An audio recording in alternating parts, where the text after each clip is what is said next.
इश्क का जो बुखार होता है मर्द को बार बार होता है।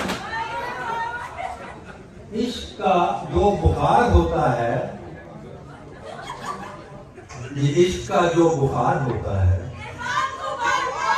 सुभान अल्लाह सुभान अल्लाह सुभान अल्लाह। वो के जो इश्क में रहे नाकाम, वो के जो इश्क में रहे नाकाम, आशिक नामदार होता है, आशिक नामदार होता है। और जो हो कामयाब बेचारा शोहरों में शुमार होता है। अंजाम ये है। और जो हो कामयाब बेचारा शोहरों में शुमार होता है। शोहरों की भी है कई किस्में, शोहरों के भी है कई किस्में हैं, मगर 3 अदद तो खास इसमें। कौन सी? वो के जो हो अमीर लड़की का, वो के जो हो अमीर लड़की का सिर्फ खिदमत गुजार होता है। वो के जो हो अमीर लड़की का सिर्फ खिदमत गुजार होता है।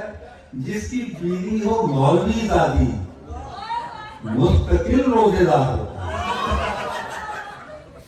जिसकी बीवी हो मौलवी दादी, मुस्तकिल रोजेदार होता है।